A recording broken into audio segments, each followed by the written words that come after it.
This is Michael Popak, Legal AF breaking news. The appellate court in New York has denied Donald Trump's attempt to overturn the trial judge's decision to gag him in the New York criminal election interference case. The First Department Appellate Division, in a 5-page unanimous decision, has decided that Donald Trump did not put forward a clear right to have any aspect of the extended gag order that stops him from going after witnesses, going after the family of the judge, going after certain members of the prosecution team. None of it impinges on Donald Trump's Sixth Amendment right to a fair trial, and having not established that there's been a violation of his Sixth Amendment rights, the court ruled against Donald Trump. But there's two aspects of the order that I think are remarkable. One of them is the fundamental basis for the New York State Appellate Court in making its ruling was relying on the federal court decision upholding Judge Chutkan's almost identical restraining order in the D.C. election interference case, a federal case. So Donald Trump's own precedent, U.S. versus Trump, in the Chutkan case, is now being used against him and cited as precedent against him in the New York State case. The New York Appellate Division First Department ruling unanimously that the balancing that was done on the First Amendment rights versus Sixth Amendment rights, First versus Sixth of Donald Trump, was properly done by the D.C. Court of Appeals in their unanimous ruling in the Chutkan case, the case presided over by Judge Chutkan. That's one interesting anecdote before I get to the reading of portions of the order that I think are very important about Donald Trump's behavior and conduct that this appellate division is not going to tolerate. The second interesting thing is, and I hadn't known this until the new order came out, is that E. Jean Carroll's lawyers, Robbie Kaplan, in the E. Jean Carroll case where Donald Trump lost twice, they filed a friend of the court brief, which was also relied upon by the appellate division in rendering its decision against Donald Trump.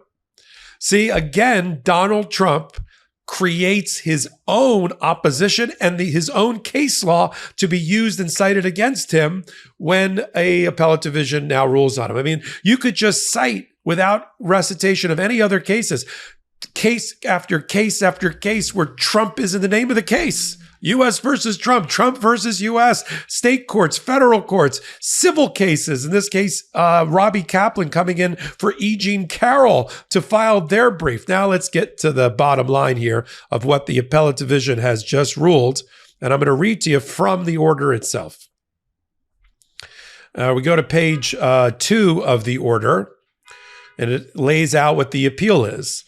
That Trump is challenging the two orders issued by Judge Merchan that prohibited him from responding to purported attacks by two witnesses, Michael Cohen and Stormy Daniels, limited Trump's ability to make public statements about senior prosecutor Matt Colangelo. He works for the Manhattan DA, used to be in the Biden administration in the Justice Department, and limited Trump's ability to make public statements about Justice Merchan's daughter, which was unanimously denied, and the proceeding has been dismissed without costs.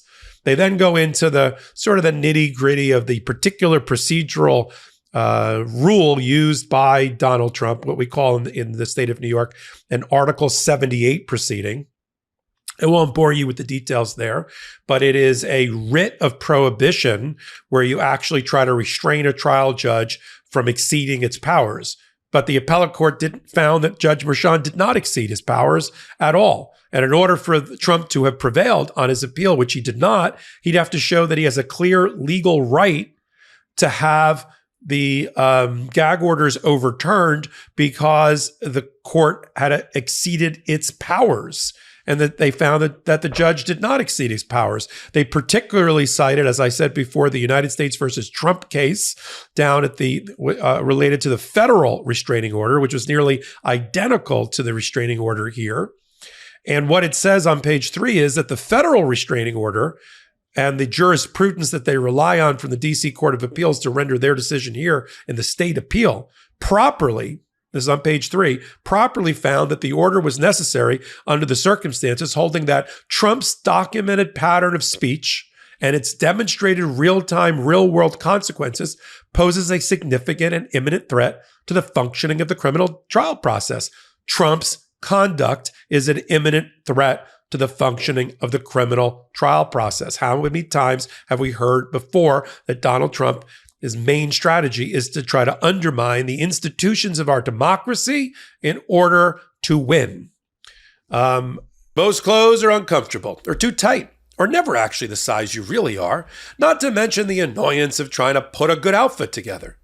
Everyone wants to dress their best and look good at all times because, frankly, it's a confidence booster.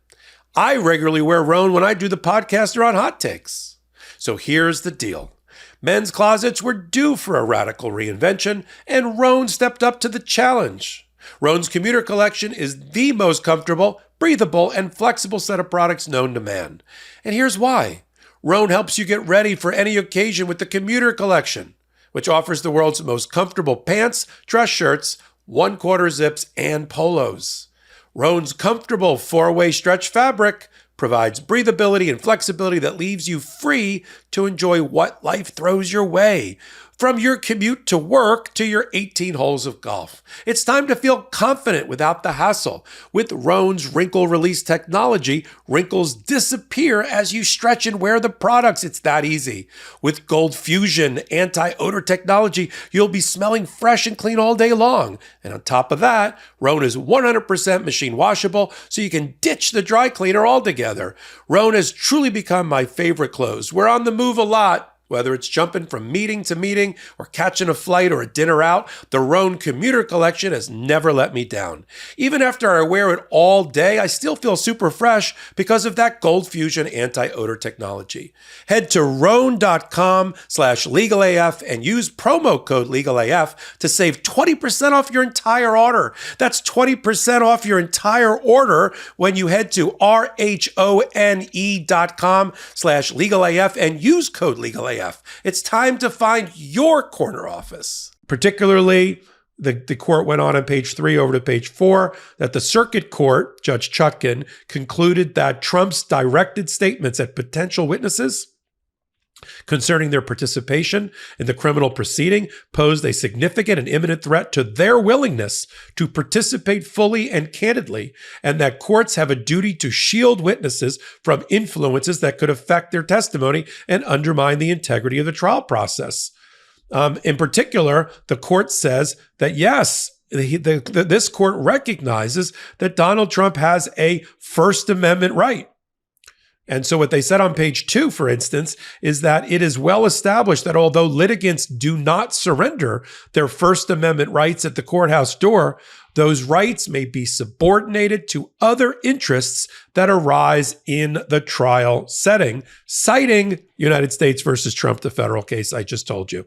So at the end, after doing all of this analysis and pointing out that at no time did Donald Trump argue that his Sixth Amendment right to a fair trial was somehow undermined by his ability to go out on the street and in an extrajudicial, outside the courtroom processes, go after his perceived enemies? That's not the reality of what's going on inside the courtroom.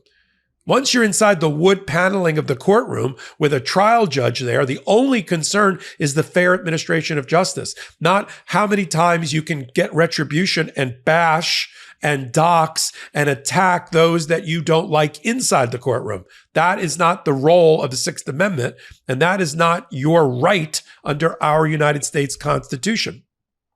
They concluded that we find that Justice Merchan properly weighed petitioners' First Amendment rights against the court's historical commitments to ensuring the fair administration of justice in criminal cases and the right of persons related or tangentially related to the criminal proceedings from being free from threats, intimidation, harassment, and harm. They then granted the motion to file an amicus brief, the friend of the court brief, by E. Jean Carroll's lawyers, and then they entered their order just today. Now, the reality is Donald Trump's not going to take no for an answer.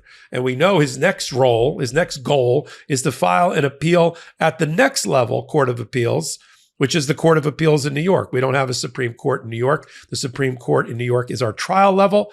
the Court of Appeals is the highest court, he can try going there. But I'm telling you, this First Department Appellate Division, which is the Manhattan Appellate Court that sits over the trial, is rarely wrong and rarely overturned at the Court of Appeals level. And this trial will be over before they get around to this appeal. It'll be muted.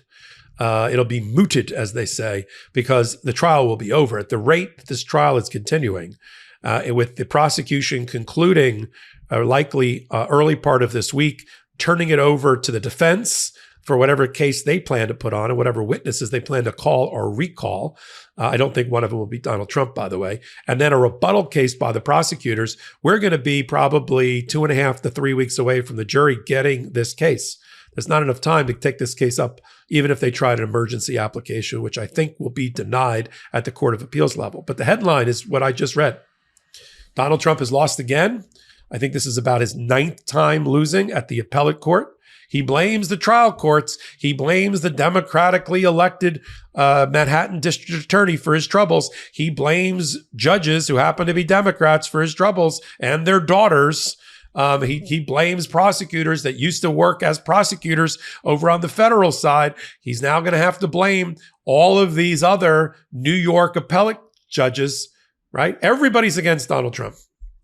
All of the grand jurors in all 4 of the places that he was indicted, all of the special purpose grand jurors, all of the jurors in the civil cases and in the criminal cases that have convicted or adjudged against him, they're all wrong. And the only one who's right is the man of the people, Donald Trump.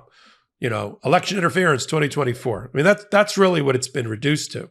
Now, I'm going to end it on this way because we sit at the intersection of law and politics here. I don't know why traditional polling is not picking up that Biden is going to win this election. And despite the economy roaring, and despite the infrastructure investments, and despite being on the right side of clean energy, and being on the right side of having to manage a foreign policy around the world, Joe Biden seems to be, at least at polling levels, statistically tied with a person who's about to get convicted of crimes in New York. I can't explain it other than to tell you, I think there's a lot of over-polling going on. And I just think some of the traditional Democratic strongholds for voting are not getting picked up in the polling. I don't think, that some of the statistics that I've seen are going to be borne out by likely voters come November 5. But hopefully this kind of hot take, this network, MeidasTouch, Legal AF, our podcast on Wednesdays and Saturdays, gives you truth, not fiction. No smoke, no sunshine. We just tell you the truth to get you motivated, to get, the democracy. And our democracy is a contact sport. It's a participatory democracy. You've got to get off the sidelines. Watching us on YouTube is the first step, but then leaving, hopefully being fired up to help with voter registration, to help with voting, to go bring people to the polls, to get souls to the polls. That's important. And we're hoping with our engaged audience and our audience engagement and their passion for what we do at the intersection of law and politics, that's going to translate into a successful campaign and voting in November. If you like what we're doing here, MeidasTouch Network, free subscribe, help them get the 3 million before the November election. And then follow me, Michael Popak. You can pick me up on podcast Legal AF on Wednesdays and Saturdays at 8 p.m. Eastern time, and then on podcast platforms of your choice. Give me a thumbs up and leave a comment here. It really does help. Otherwise, I really wouldn't ask for it. So until my next hot take and until my next Legal AF, this is Michael Popak reporting. Heary, heary. Legal AF Law Breakdown is now in session. Go beyond the headlines and get a deep dive into the important legal concepts you need to know and we discuss every day on Legal AF.